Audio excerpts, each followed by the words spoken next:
Hey there, it's Lacy J from Space Bear Media, the makers of Lost in My 40s. Did you know that Space Bear Media also has a YouTube page where you can go to watch a video pre-show before every podcast episode? If you haven't watched it yet, stop, go there, do so, and then come back.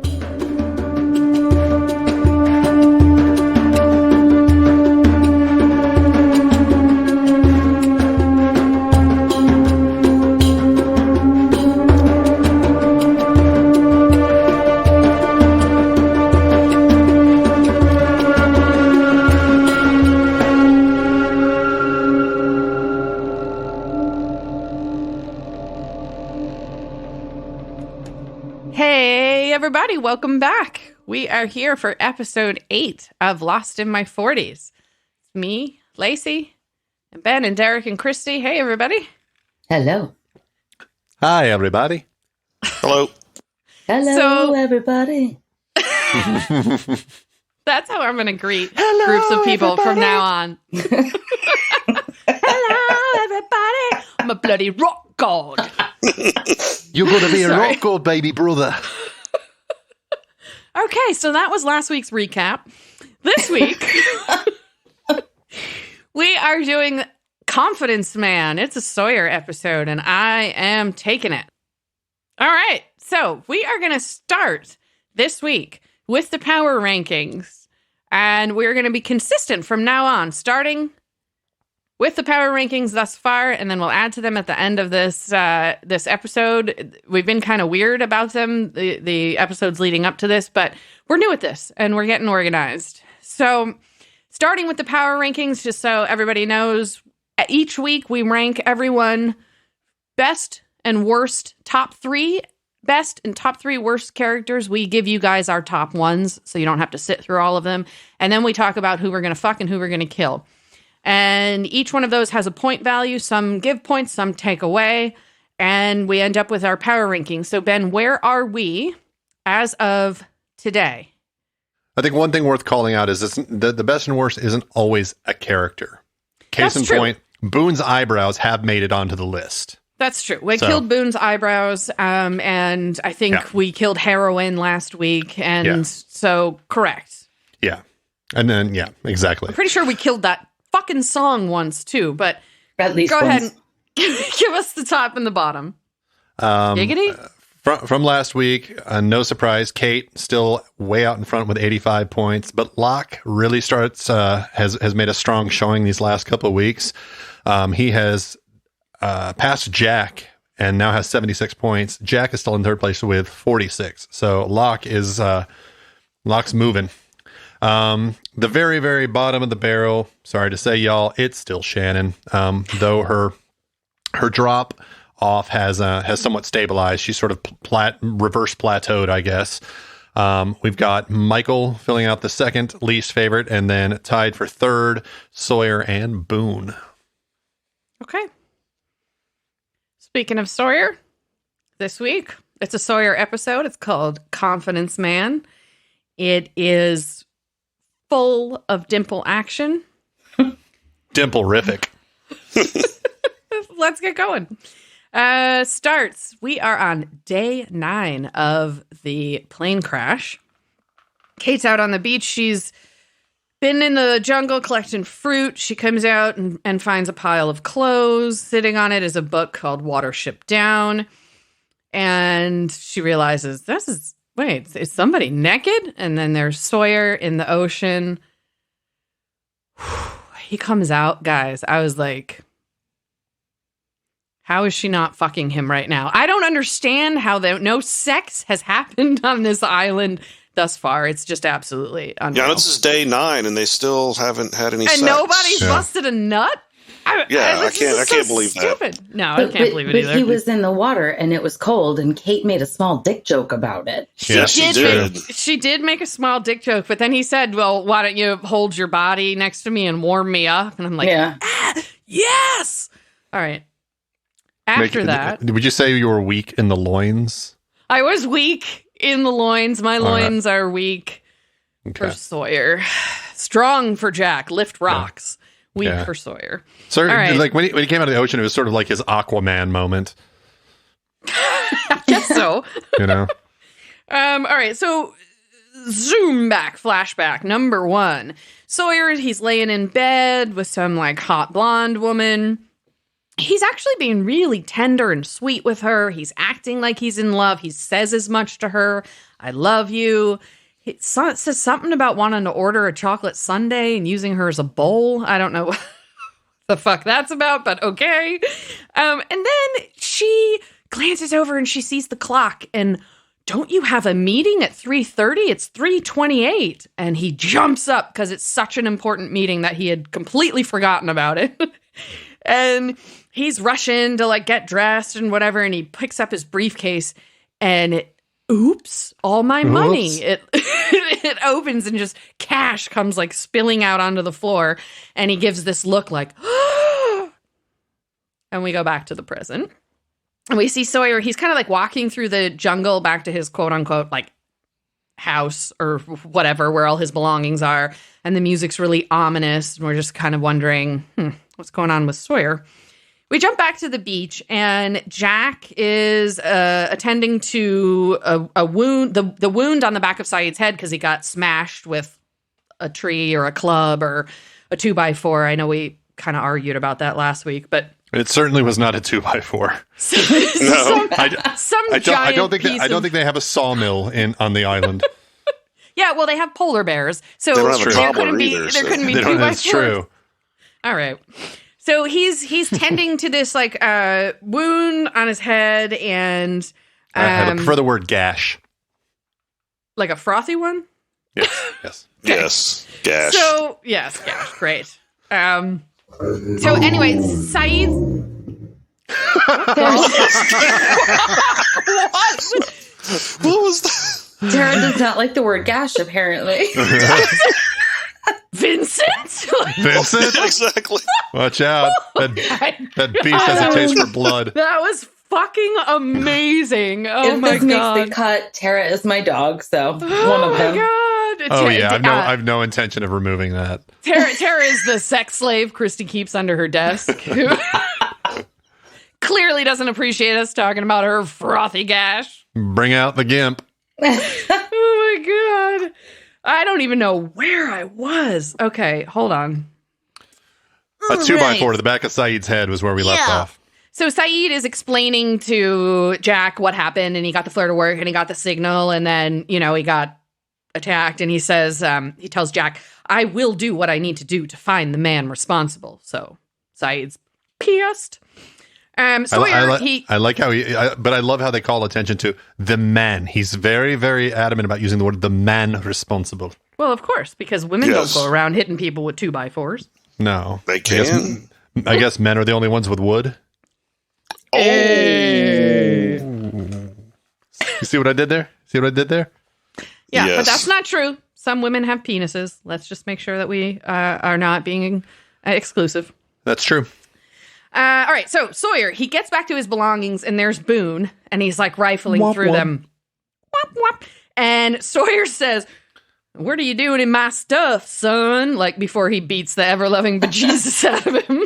And he really has every right to hit Boone for going through his shit. That's not He was looking for eyebrow cream. Yeah.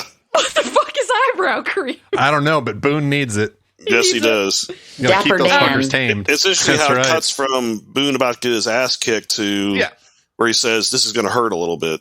Yeah. It cuts to Jack. And I want to call something out here because the word boon, you don't hear it used a lot these days. But a boon, if you look up boon without an E, B-O-O-N, the definition is a benefit, a thing that is helpful or beneficial. Really? Yes. Would you say like this is a boon for us? It means this is something. You're right. Okay. So they named him ironically. Very, very ironically, yes. Okay. All right, got it. Yes. A lie detector test determined that was a lie. So we jump back to the caves, and Boone, like Shannon's like carrying Boone in. He's all fucking messed up. He's got his ass beat. And he says that, he's been beaten up by Sawyer, and then like whoosh, lost. And you get the opening credits thing. We come back to the beach, and Charlie is bringing Claire some water. They exchange some pleasantries. He's kind of coming across as protective of her. At least he did to me. you see kind of like this budding relationship, I suppose. And then we jump back to the caves, and Jack is like fixing up Boone's wounds, and Boone is absolutely certain that Sawyer has been stealing from the wreckage and has Shannon's inhaler. His theory is that because the book Watership Down was Boone's, he had it on the plane. If he had Boone's book, then he must have Shannon's inhaler, because in a plane crash, luggage of related people stays very close together. And so therefore, that is the explanation, I guess. Yeah. No. Boone said that Shannon never carried her enough inhalers, so he had them for her because he's. Oh, you know what? You're right. Yeah. You're right. You're right. So, and I want to make an observation about Claire. You were talking about like Charlie kind of looking after Claire. Yeah. He should bring her a fucking umbrella. She's been on that beach. She is white as fuck. She's white. Yeah, and how the hell is she not fucking burned and peeled like a banana already? I gave her a day 9 and she's still pale white. Yeah. I mean, is it like 125? Seriously, is it like where like the baby absorbs all the radiation? Like is something happening here? She's like, not getting a tan. The kid inside is like frying up. Exactly. Right. It's like that Chernobyl thing. Oh, have you guys watched that Chernobyl? It's a wonderful. It's really fucking good. But there's a radiated HBO. Yeah, it's HBO miniseries. Great. It's really, really great. But there is like a radiated fetus. It's very sad. Yeah. It's Anyways. it's like Chernobyl, and then like the months after it, and it's amazingly well done. It's the best thing HBO's done in a while. So this is where we find out Shannon has asthma. Boone says she's like terribly embarrassed of it because I guess asthma is embarrassing in her circles she runs in. Who the fuck knows? But meanwhile, Boone's flipping out and he's telling Jack, like, we don't get this inhaler, Shannon could die. And I'm like, oh, well. Finally. All right. Yeah, that'd be okay. Great. All right. So Jack runs off to go find Sawyer. He's demanding that he gets the inhaler back. They have an argument about possession, right? Whose stuff really is whose after a plane crash. And Sawyer's like, possession is 99/10 of the law or whatever the fuck that is. And since he's been the one that's taken the time to go around and collect stuff, it's his. And fuck you, Jack. They're having a whose dick is bigger moment. They do. And the funny thing is, Sawyer's kind of like lounging in his little area, and Jack tells him, get up. And Sawyer says, you want to see who's taller? So that's their, So just taking temperature reading right here. Whose dick is bigger? Well, Kate probably has a good idea seeing Sawyer get out of the water. So yeah, you just want to guess of who's it's Jack. Just a guess. Jack. Yeah, I think Jack. I think Jack has a massive fucking cock. That's what I've always imagined. He seems to have fairly large hands in proportion to his body, which is generally a good indication. No, I just think he's just perfect. He's just he's the hero, so he's got a cock you can swing from. Yeah. That's my logic. Yes, but I think that Sawyer knows what to do with something that's more average. Yeah, Sawyer can get at you with his tongue in ways that others can't. And his dimples, actually, sometimes his dimples will just eat you right out. Yeah. Keep it simple. Keep it simple. Use the dimple. Oh, my God.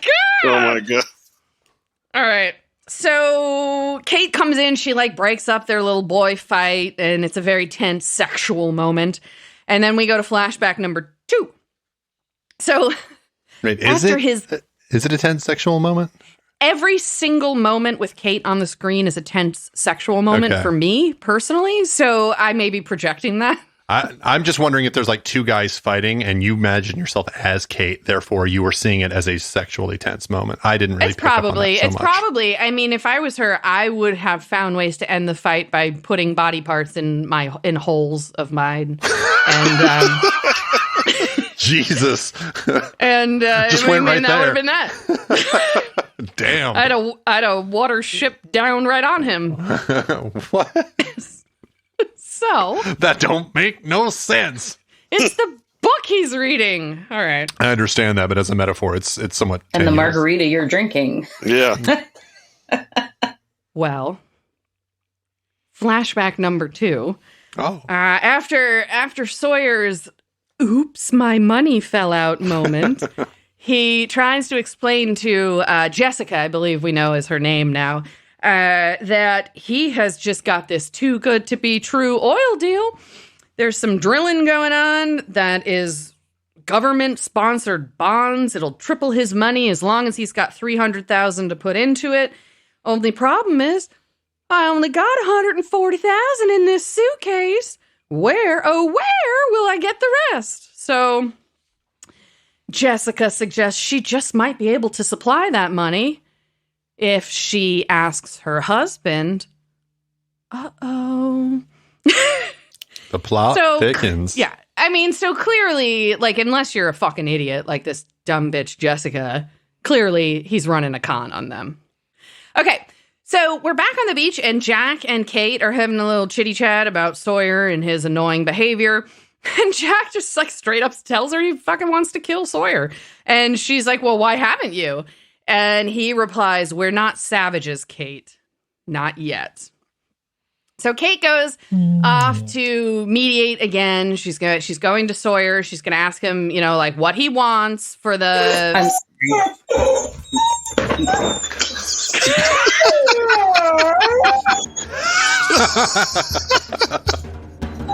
God damn it, Vincent!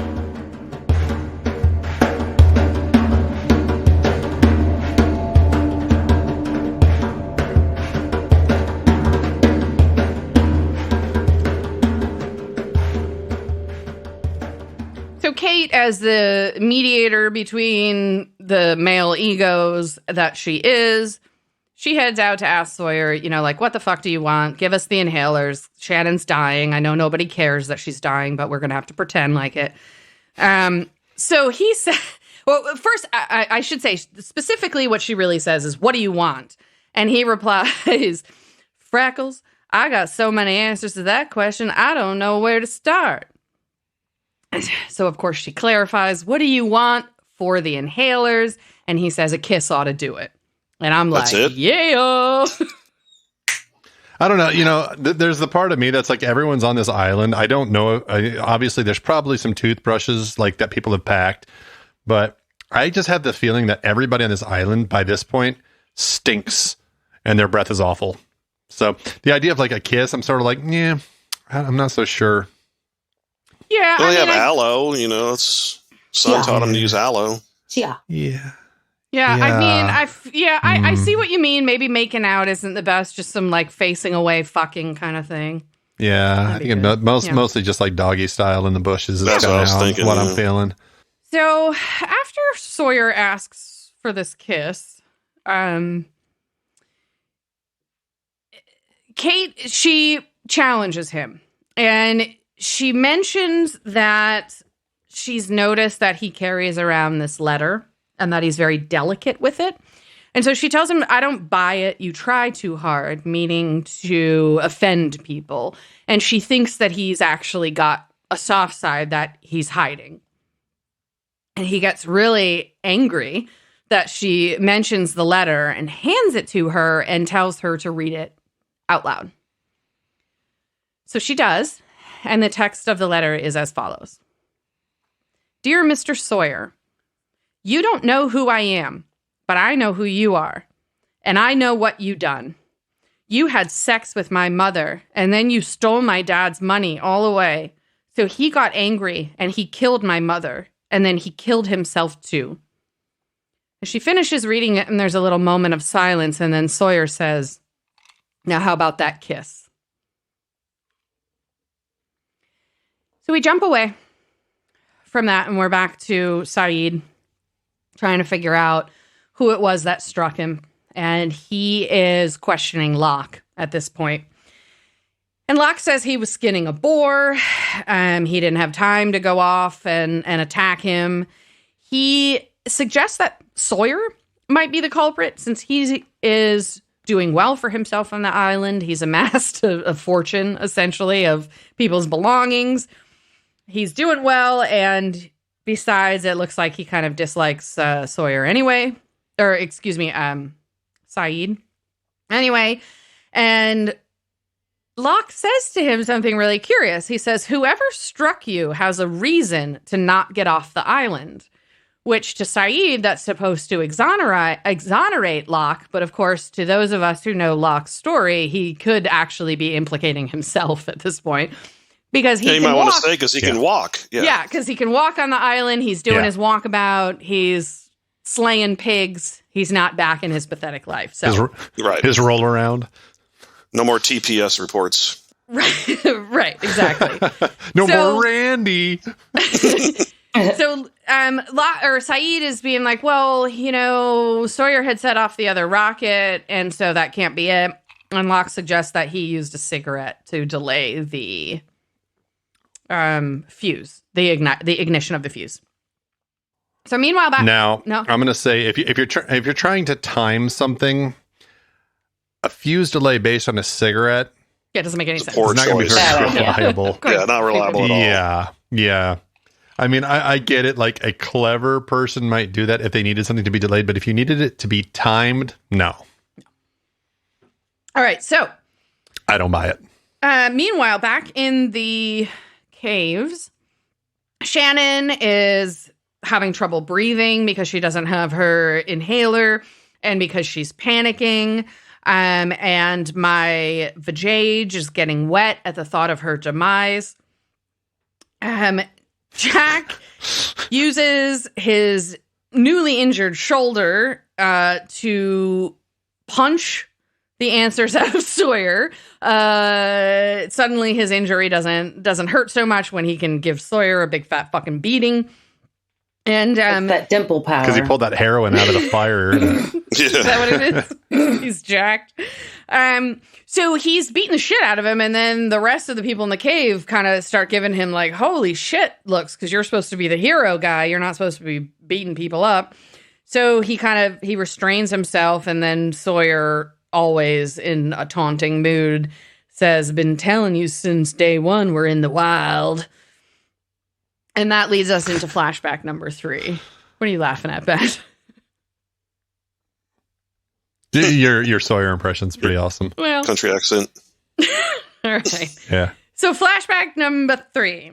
Sawyer is out to lunch with Jessica and her dumbass husband, David, to discuss their oil deal.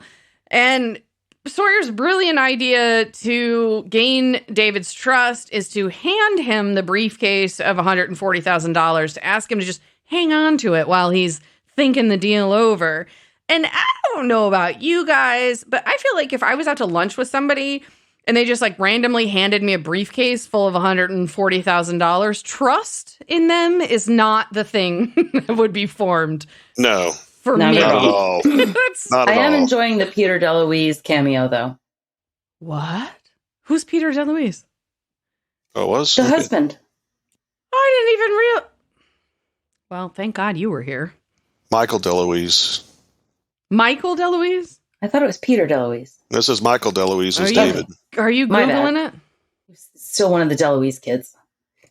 Was that the one that was in 21 Jump Street? I never watched that. The only DeLuise I know is Dom. Yeah, me too. That's the only one I know. Peter and Michael are his children. Yeah, it says he was a regular on 21 Jump Street. Yeah, okay. Well, there you go. Well, there we go. He's 51 now, too. Yeah, just remind us how old we are because we watched 21 Jump Street. Back when Johnny Depp was not Johnny Depp. All right. So that's before Tim Burton got his hands on him.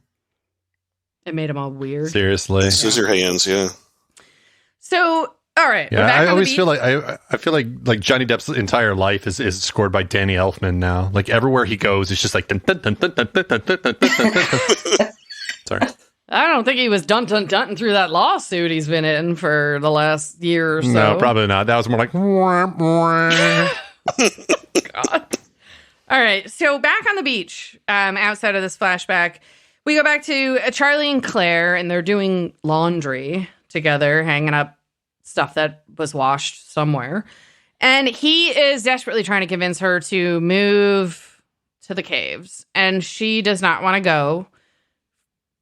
For some reason, her skin hasn't started blistering her yet and sending her screaming into the caves. But she tells him that she is the only Australian who loves peanut butter. And that if he can find some peanut butter, she'll move to the caves. And it's cute. Their interaction is cute and sweet. Go ahead. And I did not realize that was a thing. Yeah, I always assume, this is very like U.S. centric of me, but I just assumed peanut butter was a thing. I knew like in Europe they eat a lot of Nutella. No, you but said I didn't that realize while that we it was were, like peanut butter was actually.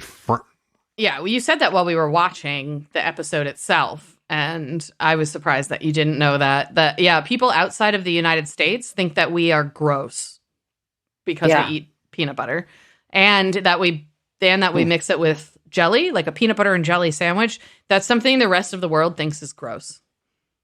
Well, they're wrong. Yeah. Go USA. What do they do? They put Nutella and marmalade on a pita. I mean, what the fuck? Maybe some Vegemite. On a pita, I doubt. But Vegemite. Vegemite. That's it. Yeah, Australians eat Vegemite. What the fuck do they know? I don't even know what the hell Vegemite is. Seriously. I think it's something gross. It's some spread that's got a lot of vitamins and stuff in it or something, but everybody says that unless you're Australian, it's fucking gross. Yeah, so like what haggis. do they know? When you go to the land down under, you get a Vegemite sandwich. Yeah. Yeah. Puts lead in your pencil. Oh, my God. All right, so we, after the laundry scene, we cut back to all the angry men. Saeed is just itching to go after Sawyer, and he gets permission from Jack to torture him because I guess you can't do anything on this fucking island without Jack's permission. And so Saeed just grabs Sawyer and like ties him to a stick and starts beating the shit out of him and tells, Sawyer's trying to pretend like, oh, it doesn't bother me. And, what do you think you're doing? And Saeed confesses like, oh, I was in the Republican National Guard and torturing people is something that I am used to doing. And so then terrible job. Yeah. Well, we'll talk about that more next week, won't we? So then fucking Saeed just like sharpens up some bamboo and starts jamming it under his goddamn fingernails. And he's screaming, holy shit. And because clearly that would hurt like fuck. And then Sawyer's actually taking it a little better than I thought, a person would take getting that done to them. He does take a beating, that's for sure. I think Sawyer's one of those people that feels like he deserves stuff like that, so he's just not, it's whatever. That's what I was getting from this episode. Yeah. So we cut back to Shannon dying. She's almost dying. I'm about to climax. This is finally happening. Stupid bitch will be dead. She's bugging out. Jack looks her like directly in the face, intense eye contact, and helps her calm her breathing. And he's saying to her, we can fight this together. And she actually begins to calm down. Damn it. Hurley looks at Jack and he's like, that was a Jedi moment. I love Hurley. Love Hurley. I don't know how you can't love Hurley. I am so excited for episode 18 to see what Derek thinks. That's numbers, by the way. It'll explain that. That's a really fun episode. Oh, that one, yeah. It'll explain the t-shirt that I wear, Derek, that just says 4, 8, 15, 16, 23, 42 on it. So anyways, we see Hurley and Charlie then. They're kind of like walking through the jungle. And Charlie's looking for peanut butter. And he asks Hurley if he's hiding it.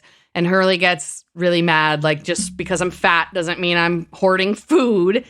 But they have that moment. And Hurley gets kind of pissed. And I don't blame him. And then we cut to Michael. He's back in the caves. He's gotten a fish. And he's like trying to flay it, and he's just flicking pieces of fish in his eyeballs because he's Michael. Michael, back to being Michael. Yeah, and then Sun comes up and tells him, like, I think I can help Shannon. And then we cut He's like, I can give testament to the structural integrity of this fish. Oh my God. So we go to flashback number 4, and Sawyer's like hanging out playing pool, I think it was, with this guy. Shady guy, yeah. The loan shark's name is Kilo.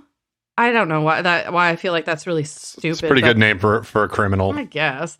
Kilo, right, like cocaine. Yeah. Or kilo of coke, whatever. Yeah. So anyway, he's pissed because he finds out that Sawyer like handed over a suitcase of money and it's his money, he says. And so Sawyer explains that, husbands aren't as easy to con as women because the dimple power doesn't work the same way as it does on them. And they need to feel confident and in control in order to take advantage of them. And that's why he gave him the money. And Kilo is pissed. He says he wants his money. He wants it tomorrow. And he wants it plus 50%. So that really cuts into Sawyer's margins. Big time. Well, that's why you don't go to loan sharks, I guess. He only nets 90,000 in this, even if it works. So, yeah. I mean, but still, 90,000 is 90,000. When all he had to do was fuck somebody. Too, yeah. Yeah, exactly. All right, so we're back to Kate and the tied up Sawyer. And again, he says he'd hand over the medication if she would just kiss him, which she reluctantly does. But then it's like hot as fuck. It's not a kiss. I mean, there is tongue going. There's like some tongue. They're licking each other. And like, it's like a fucking kiss. I want to be Sawyer at that moment. Yeah. I'd be either one of them, actually. In between them. Be like the third.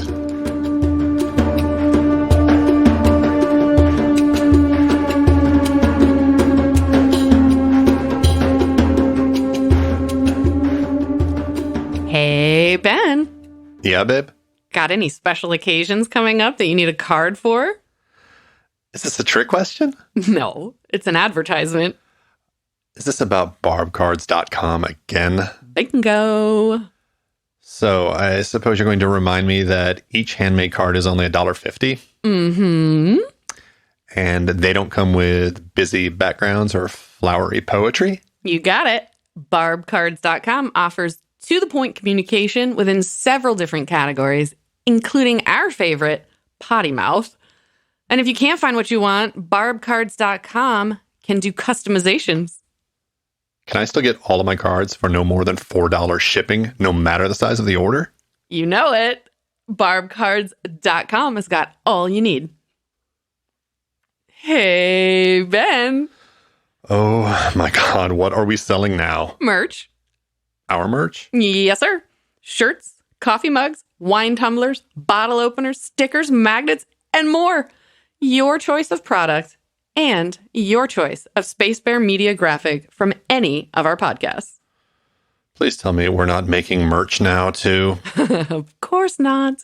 We'll stick to podcasts, and Pixis products will do the rest. Thank God. I bet you have more to say, though. Sure do. Pixis Products is a small business run by a local mom, well, local to us anyway, who needed something else to do besides being a snack bitch. A what?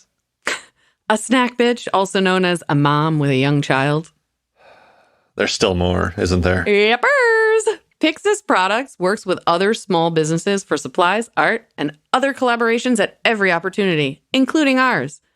In fact, Pixis Products even gave Space Bear Media our own storefront on their site.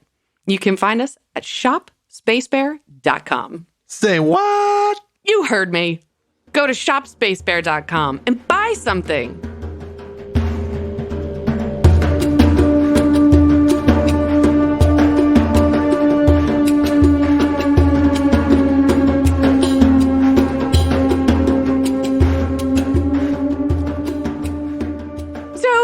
Do the kiss, and then he's like, psych, I don't have it. Like, no medication. I just bamboozled you for a kiss, which normally I would think was shameful, but I almost can't blame him because it's Kate. She slaps the shit out of him, which is kind of awesome. And she goes back to where Jack and Saeed are to let them know that he doesn't actually have it. Saeed flips his fucking shit, runs over to Sawyer, and just starts beating on him, punches him, and Sawyer's like, well, ain't you a brave one jumping a guy while he's napping? And Saeed is like, stop it, Sawyer. And he's like, stop what, Chico? I don't even get that insult. How is Chico? Neither. I don't get it. I feel like that's not an insult for an Arab, but maybe I'm wrong. It doesn't Anyways. follow the Omar, Muhammad, No. Abdul, Chico. I don't know. One of these things is not like the other.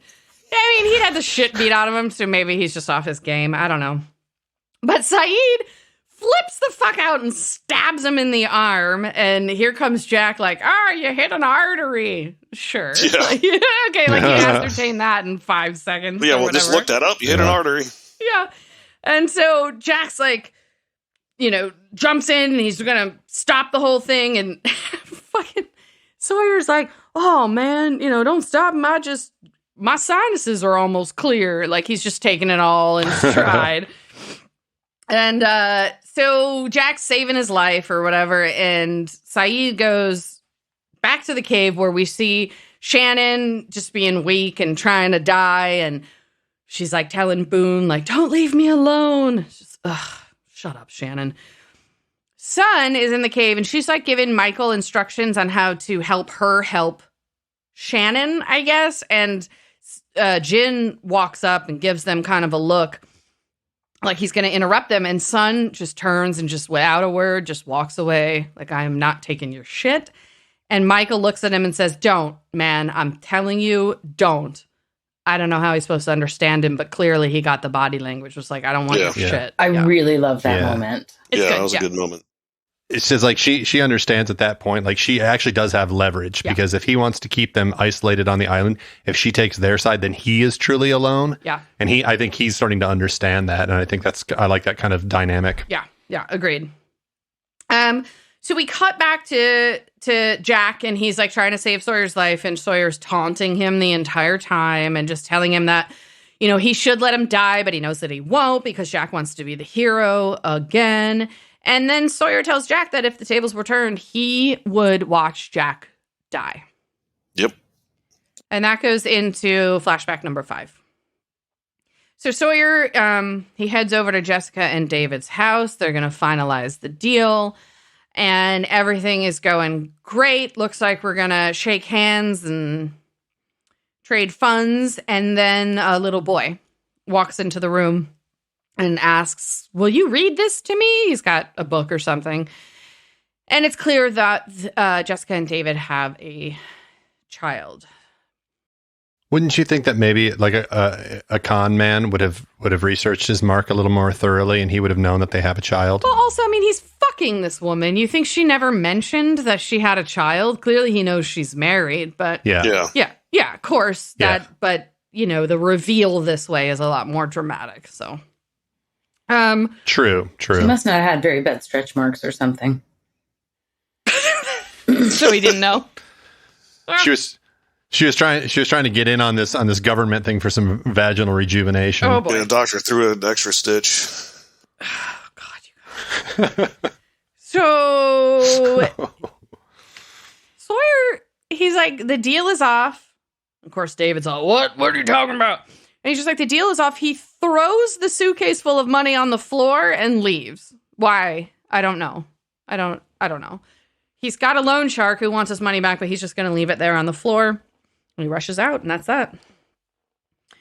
So we jump back now to the beach. It's the next day. We are now day 10 on the island.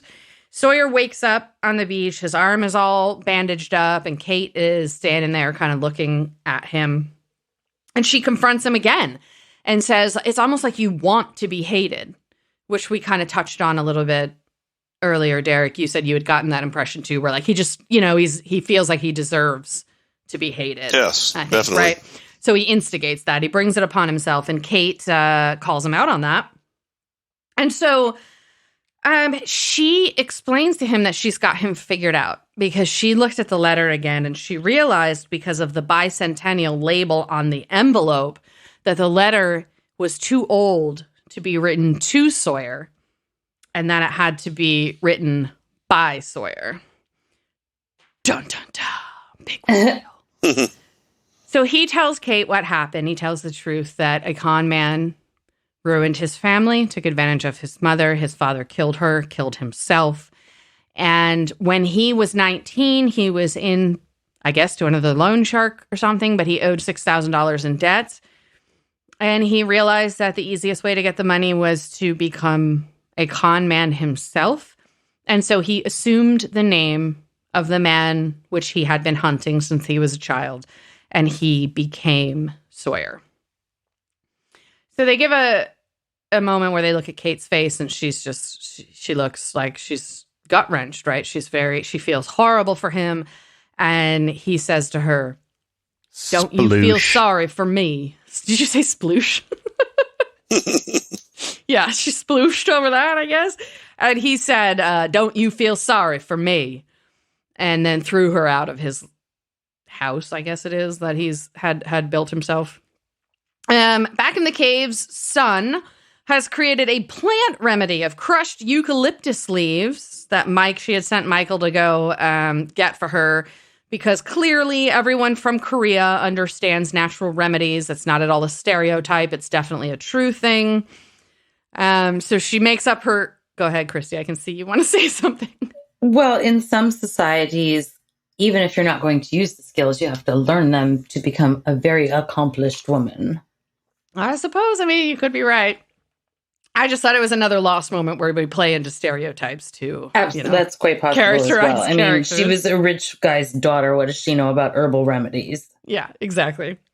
Anyway, so she's like rubbing it on Shannon's chest, and it's improving her breathing, and I guess Shannon's going to stay alive. Meanwhile... Womp womp. Yeah.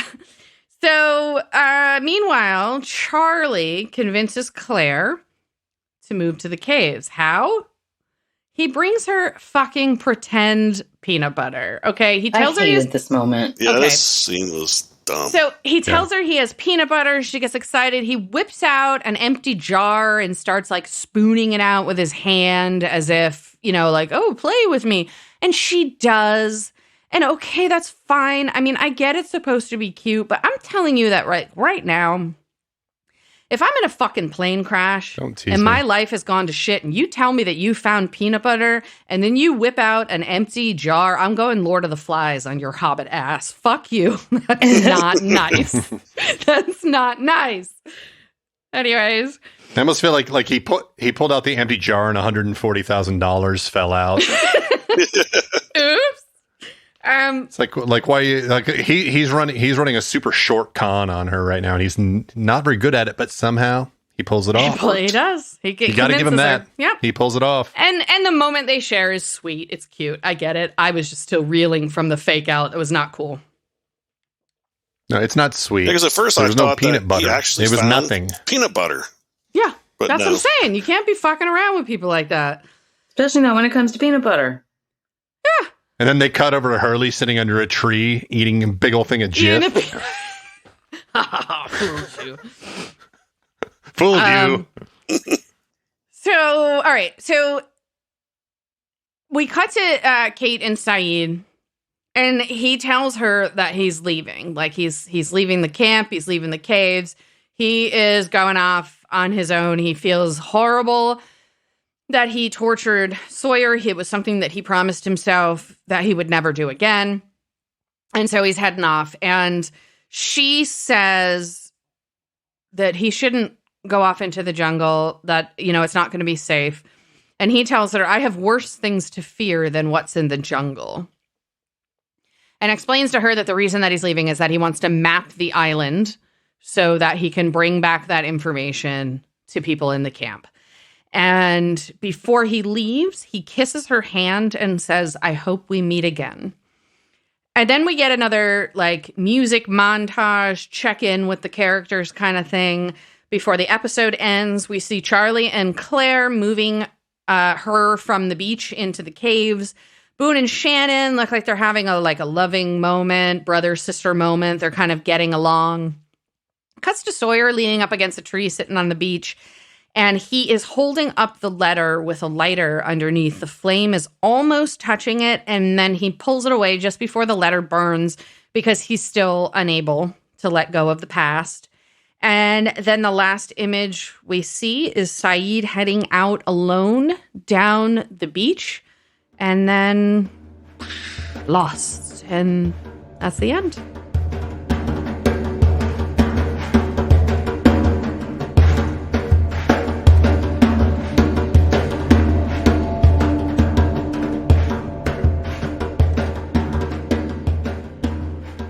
You guys like that episode? I did. There were moments that I didn't like at all, but for the most part, I liked it. It was a valuable episode. It was actually my least favorite episode so far. Really? Wow. Yep. All right. Well, let's talk about that. Why? Why was it your least favorite? Is there something you didn't like about it, or did it just not measure up to the others? I just don't feel like it measured up to the others. When trying to encapsulate everything and say, hey, what were my favorite moments? What did I think about the episode? I guess I had a hard time generating, especially after the Moth, because I think the Moth is such a great episode. It's really difficult to comb into another episode and even come close to that bar. So I just think it fell pretty well short of most of the other episodes. I really disagree. Or at least the first few episodes of the season. That's amazing, because I think it was my favorite. It's my favorite episode so far. So that's really interesting. I'll talk more about why as we get more into the moments. But I do have some facts for you guys. I had a hard time deciding between which facts to focus on. So I actually have two that are completely unrelated. What I first started to do was I was diving into confidence schemes and looking up some famous confidence schemes from the times of old. But then, before I tell you about the favorite one that I found, what I decided that we did need to take a moment to talk about was the book that Sawyer was reading, which is Watership Down, because there are many moments in the 6 seasons of this show that literature is introduced. Someone is reading a book at a certain point in their life or in the life of the show. And so I think the topic of the books is important to dive into. So let's talk about Watership Down. Watership Down is a book about a group of rabbits. And the book starts because one of the rabbits, Fiver, has a psychic vision that the warren that these rabbits live in is going to become inhabitable, and that he convinces some other rabbits to go on a journey to find a new home. And so the book itself is essentially about finding a safe place to living, within a community. And then there are warring factions. They do come into other rabbit families or whatever that war for their living space. So foreshadowing. For those of us who have seen the show, that is some foreshadowing. I won't say too much for Derek, but I do think that the book, there are some parallels between what is happening to them and what this book is about. Does that make sense? Absolutely. Okay. Yeah, no, I think you're dead on. Yeah. So I looked up confidence schemes, and oh my God, you guys, there are a lot of fucking ways to cheat people out there. But here's one that I found particularly interesting. It's called the Baltimore Stockbroker / Psychic Sports Pick. I don't know why. I guess it started in Baltimore, so I'm not sure. I guess that's how it got the name. But listen to this scam. Let me tell you. And I pulled this directly from Wikipedia, so if anybody recognizes what I'm reading, I did steal it from there. But here's what it says. The Baltimore stockbroker scam relies on mass mailing or emailing. Scammer begins with a large pool of marks, numbering ideally a power of 2, such as 1024. This is so that it divides properly. So what happens is the scammer divides the pool into 2 halves and sends all members of each half a prediction about the future outcome of an event with a binary choice. So what they were talking about in Baltimore, I guess I'm not going to totally read it. is what somebody would do is they would go into different sports bars and they would predict loudly that they knew what team was going to win. So what happens is, clearly, it's a 50-50 shot. So the teams that lose, the confidence man does not return to those bars, goes back to the same bars that he won, makes another prediction with a binary decision, and it narrows down and narrows down and narrows down. So what they're talking about with mass mailing and emailing is that you can do this with like stock picks or like ways to build someone's confidence so that they think that you have some sort of psychic power. So the scam that was going on in Baltimore, I guess where somebody got arrested for it, they were doing this with gambling and sports in bars. And so eventually what happens is you get down to like 2 bars, 2 teams, champion game, what is Super Bowl or whatever, and you tell one bar, you've convinced them all that you're psychic, so you take bets from people, and then you win on one side no matter what, and that's the scam. Does that make sense? So you take money, so you've got 2 bars, bars that think that you're psychic, you take all of their money, and then you just disappear. So one bar wins, they don't get their money, the bar that loses doesn't think anything about it. Make sense? I thought that was fucking creative. Yeah, and they talk about how people, so particular scam received its name as a result of Frank Deford's book, Cut and Run, where a stockbroker in Baltimore goes to several different bars and predicts the outcome of the upcoming Johnny Unitas era Baltimore Colts.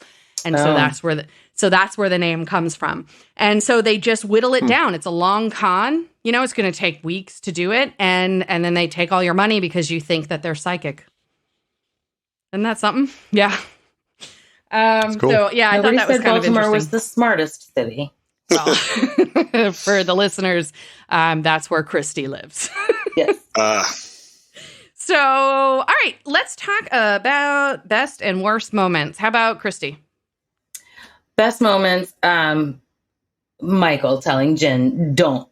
Just don't. That was awesome. And then also Sawyer walking away from the con. Okay. Worst moment? The torture scenes. I have a really, really hard time with watching anything like that. Lots of movies. I have like a visceral physical reaction and I just can't. So that really, the torture scenes upset me. Derek, how about you? The best moment for me was when Sawyer walks away from the con. You know, he sees the kid and decides, you know, as you learn later on, you know, it happened to him, you know, when he was a child, so he didn't repeat it. And the worst moment was the fake peanut butter. That was so lame. So dumb. That is shitty. He conned me with it too, so. All right, Ben, how about you? My best moment and my worst moment are the same. Bamboo under the fingernails. Oh, best and worst, huh? Yeah, I mean, it was obviously, it's an awful thing to do, but at the same time, like it was a really well done scene. I see. All right. My best and worst moment are also the same moment. I said it's when you realize that the trauma of the letter was actually Sawyer's, because I feel for him. I feel horrible for him, but it's also the moment you realize that he took his trauma and he turned it into traumatizing other people. And so that's upsetting because you feel bad for him, but he's also the villain at the same time, which is also why my best and worst character this week is both Sawyer. For that exact reason, I don't need to explain it any further. I decided this episode I am going to fuck Saeed because he didn't hesitate. He did what was necessary, and I don't know, I liked it. And I am going to kill Jessica and David, the couple, because they are too stupid to live. Christy, how about you? And you're going to leave behind an orphan. Good job. Well, you know. What about you, Christy? What are your top characters? My top 3 characters are Sun for the eucalyptus. I thought that was pretty cool. Mm-hmm. Shannon for not being annoying this week. Oh, that's hilarious. And Saeed for walking away. There you go. And then my worst characters, Sawyer for being a con man, and Jack and Sawyer for or Jack and Sayid for torturing Sawyer. Who are you fucking and killing? I'm going to fuck Sun because she's wearing that tank top. Hey! And I'm going to kill Charlie for that fucking imaginary peanut butter. That was bullshit. I agree. Did not like it. Agreed. It's kill worthy. Derek, what about you? My top character this week is Sun because of the tank top and because she was, she helped Shannon with the asthma. You both said Sun because of the tank top. I'm dying. That's amazing. Well, that's also why I'm gonna fuck her too. So. Okay. Well, and her disobedience with her husband. Right, she's standing up to her husband. Showing that. And the worst is Sawyer, just because became a con man, considering what happened to him as a child. What he experienced with his parents. So it's kind of screwed up. And I'm gonna kill Boone just because I'm sick of him again. He fuck him. Rifling through people's shit and then gets his ass kicked and cries. Yeah. That's Boone. Ben, let's give us yours and then update us on the rankings. My best character is Sayid. I mean, I know what he did. People will find very objectionable, but at the same time, other people's lives were at stake, and he did what needed to be done. Nothing else was actually going to loosen Sawyer's grip on any of this stuff. So, sort of making the hard decision. That's why I fucked worst him. Character is Sawyer. I find him just repulsive on every level. Except the dimples, of course. Those are magnetic. But I'd fuck Sun for much the same reason. Her showing her sort of healing powers, and the little tank top is quite nice. And I gotta stick with Derek here, and I kill Boone because, quite frankly, fuck him. He's useless. And our rankings? Yes. Let's see. It will not at all surprise you to figure out or to learn who's in the lead. Kate. We actually have had very little movement in the top two. Kate and Locker are just first and second place. They haven't actually really moved much at all. But we do have a new third place holder. Sun has come and replaced Jack in the top three. That's because all three of you fucked her. Yes. And we liked her. Yeah. I mean, the eucalyptus, all it takes is some eucalyptus and a tank top, it seems, to jump into the top three. Noted. Yeah.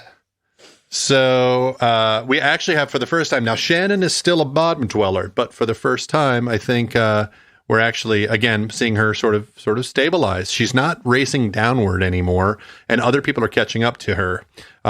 Sawyer has jumped past Michael and become the second most hated.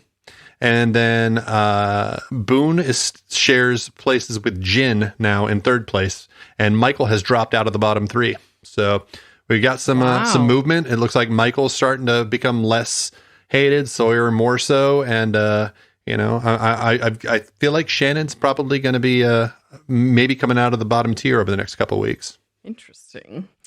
How about your final impressions, Ben? Again, I mean, I think I already kind of said it. For some reason, this episode didn't really resonate with me all that much.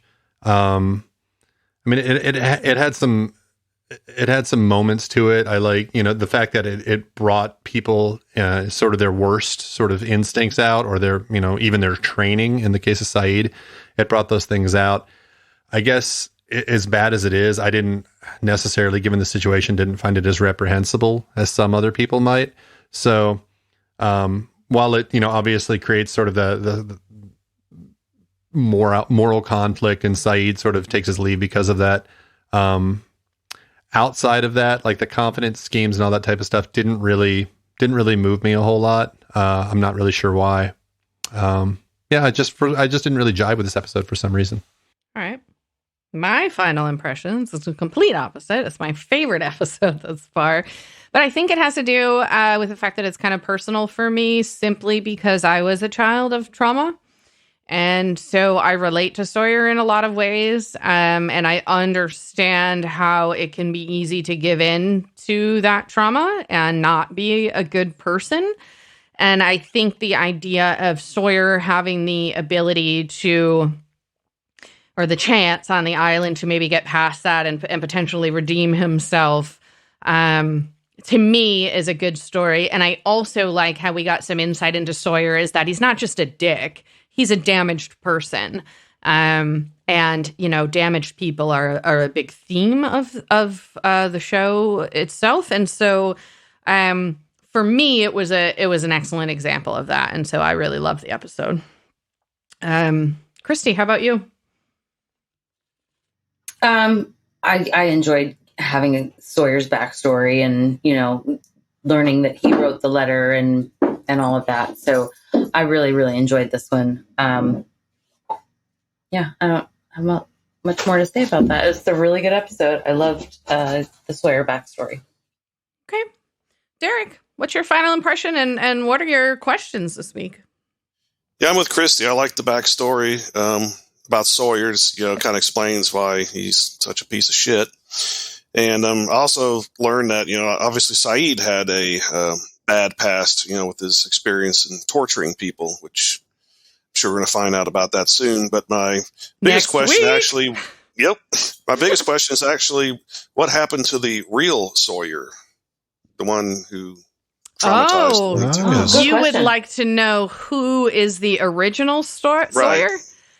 Well, good news, Derek. Stay tuned. You're not going to find out soon, but you're going to find out. All right. So stay tuned. Okay.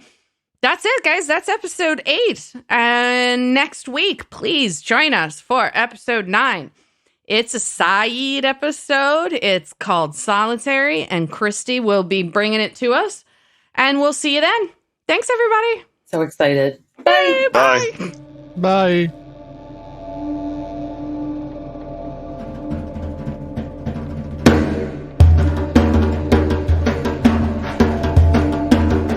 Lost in My 40s is a Space Bear Media production. Executive produced and edited by me, Lacy J.